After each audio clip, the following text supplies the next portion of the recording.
Pak Anton. Mengganggu waktunya sebentar. Nah, kebetulan pas kosong. Saya duduk di sini. Nah, ini Pak Santo. Nah, Ada beberapa yang saya tanyakan ini Pak Santo. Pertama itu, selama dalam mengidentifikasi kasus-kasus itu, dilematika apa atau gambaran apa saja yang Pak Santo sampaikan? oh ya, terima kasih. Jadi dilema etika gitu ya. Jadi kalau tidak salah tangkap, dilema etika itu kita dihadapkan pada kasus yang apa ya, yang di satu sisi benar, sementara yang kedua juga benar. Ini kan kemudian muncul dilema mau yang mana. Ini memang tidak gampang untuk melihat itu, apalagi yang terjadi di sekolah. Ya paling tidak kita harus tahu dulu nilai-nilai mana yang benar dan salah. Untuk mengidentifikasi harus tahu dulu nilai-nilainya itu, yang benar itu yang seperti apa, yang salah seperti apa. Kemudian kita mencoba melihat siapa yang terlibat dalam kasus itu kira-kira. Untuk nilai-nilai kebajikan apa yang biasanya muncul ketika pada etika itu, Pak? Oh ya, kalau nilai-nilai kebajikan, kalau di sekolah ini ya Pak ya. Nah, kalau di sekolah ya, mohon maaf kalau anak-anak SMP itu kan sebenarnya masih memandang guru sebagai figur yang harus diikuti dan ditaati. Jadi sebenarnya anak-anak SMP itu masih bisa kita didik, kita arahkan untuk ke hal-hal yang baik, positif. Beda kalau mungkin di SMA atau di perguruan tinggi itu mungkin sudah berani untuk apa ya, membantah gitu ya. Tapi untuk anak-anak SMP ini sebenarnya masih bisa, kalau tidak bisa kalau dikatakan gampang sebenarnya untuk mengarahkan anak-anak itu. Kalau langkah-langkahnya, prosedurnya dalam menghadapi kasus-kasusnya yang selama ini seperti apa itu? Ya, terima kasih. Biasanya kalau kasus itu pasti kita akan mengundang anak-anak yang terlibat ya. Jadi pasti meskipun untuk langkah awal ya tidak dibarengkan. Misalnya ada kasus si A dan kasus si B, ya akan kita lihat dulu. Si A kita panggil dulu, kita temui sebenarnya ada kasus seperti apa, bagaimana kejadiannya, kemudian kita panggil yang anak berikutnya. Karena kadang-kala ceritanya itu berbeda. Nah, mau tidak mau ya kadang-kala kan terus membela diri ya, membenarkan diri. Makanya terus setelah dua-duanya kita korek, lalu terus ditemukan ini yang benar itu yang mana. Nanti kalau misalnya menemukan kasus yang katakanlah besar atau berat, kita harus melibatkan orang tua, ya tetap kita ajak diskusi orang tua, kita panggil. Baik Pak Santo, nah ini sudah ada hal-hal yang selama ini Bapak anggap efektif dalam pengambilan keputusan pada kasus-kasus dilema etika tadi sudah terjawab ini Pak? Sudah, ya. Terjawab. Nah, ini ada lagi nih Bapak nih. Ya. Ada hal-hal apa saja selama ini tantangan dalam mengambil keputusan Bapak? Ya, tantangannya memang mudah juga untuk mengambil keputusan ya, karena untuk mengambil keputusan ya harus bahasa Inggris itu win-win solution. Tidak ada yang merasa dikalahkan, disalahkan. Makanya memang harus hati-hati untuk mengambil keputusan itu. Kita harus bijak supaya jangan sampai ada satu pihak yang tersakiti atau disalahkan. Makanya langkahnya ya memang kita harus mencari informasi yang sebanyak-banyaknya dan benar dari kedua belah pihak. Ya, saya mendengarkan dari salah satu pihak saja. Baik Pak Santo. Ya.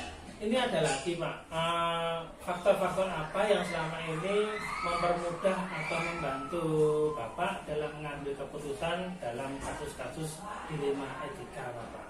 Ya. Yang membantu. Yang membantu. Baik. Seperti saya sampaikan di awal tadi, bahwa karakter anak SMP itu sebenarnya masih memandang kita guru itu yang digugu. Artinya ya, artinya masih dipandang sebagai apa ya, figur yang harus dihormati, diikuti dan ditaati.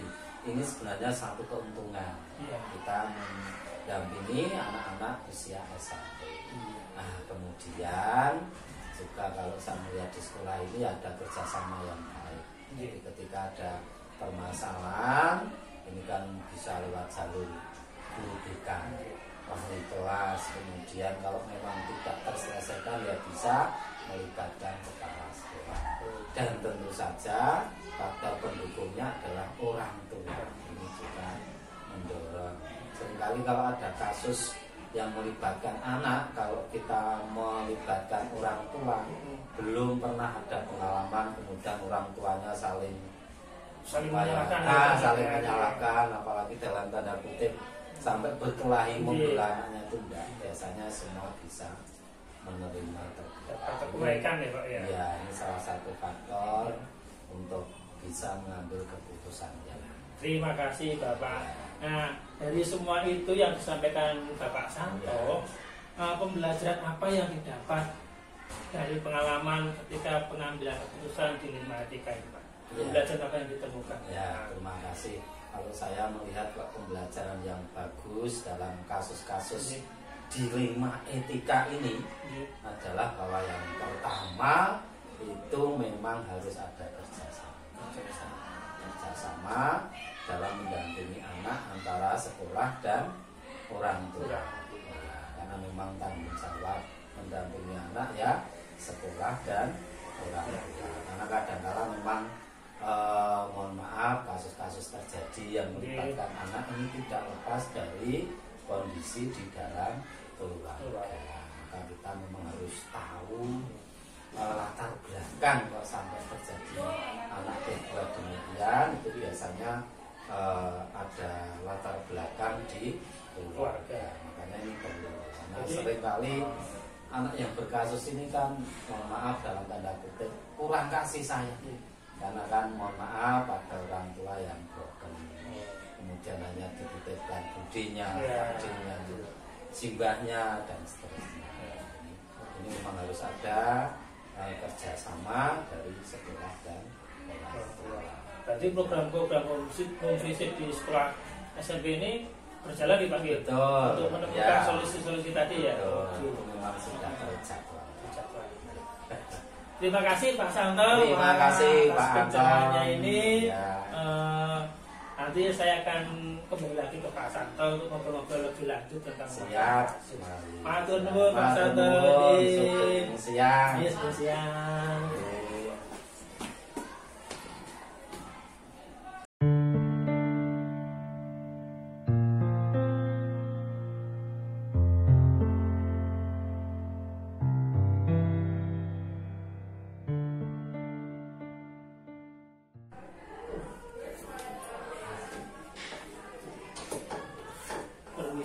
Selamat siang. Selamat siang Pak Anton. Maaf mengganggu waktunya sebentar ini Ibu. Enggak Pak. Ya, ini saya mau wawancara terkait kasus-kasus kita, kasus-kasus anak SMP kita itu. Pak. Ini terkait dengan ketika Ibu dalam mengidentifikasi kasus-kasus itu apakah termasuk di 5 etika atau moral gitu?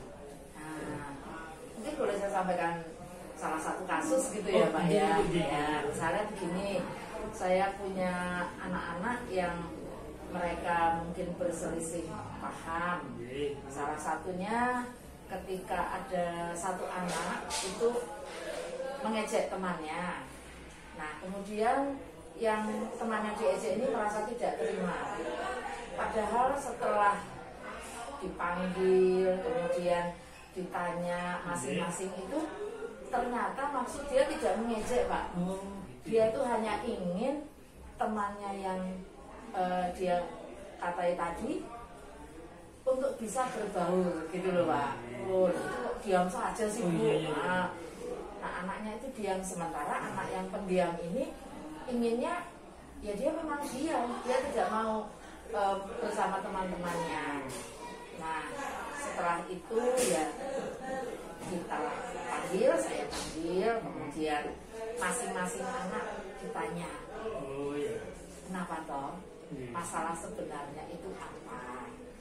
Terus dia menyampaikan, sebenarnya saya tidak mau mengejek Bu, saya inginnya itu dia bisa berteman dengan siapapun. Nah supaya dia bisa berteman ya saya usili dulu Bu. Nah seperti itu ya, itu namanya anak-anak ya Pak ya. Nah yang ini, saya tidak suka diusili Bu. Nah, seperti itu. Ya. Berarti itu termasuk ke dilema etika ya, jangan seperti yang di awal tadi ya Bu ya. Iya, saya pikir kelihatannya masuk ke situ ya Pak ya. Benar sekali ya. Nah, ketika dalam pengambilan keputusan itu Ibu dalam kasus-kasus di manakah ada dua kepentingan yang sama benar atau sama-sama mengandung nilai kebajikan Bu? Semuanya itu maksudnya benar. Iya. Itu maksudnya benar ya untuk biar dia itu bisa ayo toh bersatu dengan saya atau bagaimana Ibu? Iya. Jadi kalau kita melihat kasus tadi ya Pak ya. Kalau saya melihatnya semuanya benar. Sama-sama benar. Yang satu ingin temannya bergaul. Yang satu saya itu ingin sendiri. Nah, tetapi keduanya ini mempunyai cara yang mungkin belum tepat. Nah, itu kan dilema ya. Dilema sekali. Si A, anak saya yang satu, nah anak saya yang satu juga benar pendapatnya. Nah, dari yang sama-sama benar ini kita tidak. Oh begitu ya. Oh ya, berarti dalam langkah-langkah dalam mengambil keputusan Ibu tadi selama ini yang Ibu anggap efektif dalam pengambilan keputusan dalam kasus-kasus dilema etika itu seperti itu ya dia memanggil anak dulu apa namanya mengidentifikasi anaknya seperti apa gitu ya. Betul sekali Pak. Iya. Seperti itu. Terus tantangan apa saja Ibu dalam pengambilan keputusan pada kasus-kasus dilema etika ini tadi itu Bu? Iya. Tantangannya itu. Tantangannya begini Pak. Ketika kasus itu membawa kita pada anak ini benar, anak ini juga benar. Kita bagaimana cara meyakinkan anak bahwa yang menurut mereka masing-masing benar itu memang benar, tetapi bagaimana supaya itu dilakukan dengan tepat. Kadang-kadang benar, semua merasa benar, tapi kurang tepat. Nah, maka kita perlu ada pendekatan. Nah, yang terkait tadi itu ketika dalam penyelesaian masalah itu apakah perlu penjadwalan khusus hari ini harus kemananya dulu atau hari itu juga Ibu selesaikan dalam kasus tersebut? Begini, anak-anak kita setingkat SMP atau remaja itu biasanya tidak suka menunggu yang lama-lama. Intinya kalau ada masalah, saya harus segera selesai.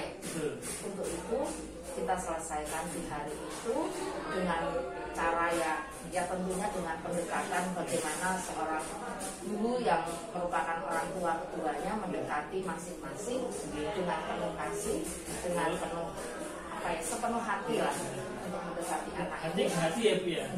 Sehingga anak-anak tersebut merasa oh iya sebenarnya saya itu mempunyai tujuan yang benar, tetapi cara saya yang belum tepat. Melalui nilai di situ ya, kepeduliannya kepada mereka ya. Kepedulian itu Pak, kepedulian itu. Nah, di samping itu setelah mereka menyadari sama-sama benar, mereka juga dipertemukan, kemudian didamaikan dan dengan kesadarannya sendiri Pak. Jadi artinya maaf tidak terus di ini harus begini, tapi ketika kita tuntun kemudian mereka bisa mengambil keputusan, disitulah nilainya menjadi lebih bermakna Pak. Terima kasih Bu nih bincang-bincang kali ini mengenai kasus tersebut. Nih terakhir ya Bu ya, dari semua hal yang kita bicarakan, kita sharingkan tadi itu dalam kasus itu, apakah ada pembelajaran dalam pengambilan keputusan tersebut di dalam dilema etika tadi Bu? sama Pak pembelajarannya. Pembelajarannya itu adalah jika kita mau melayani anak dengan sepenuh hati, pasti selalu ada jalan, dan anak juga sudah mendapatkan contoh yang sepenuh hati. Akhirnya mereka juga dengan temannya juga menjadi sepenuh hati juga, lebih aware, peduli juga, kemudian saling menyayangi di antara satu sama lain. Baik, terima kasih Ibu bincang-bincangnya ini tentang tugas kasusnya ini. Terima kasih, selamat siang. Selamat siang. Besok saya merepotin lagi. Oh tidak Pak, kita hanya saling saja kok Pak. Saya pamit Ibu. Monggo Pak.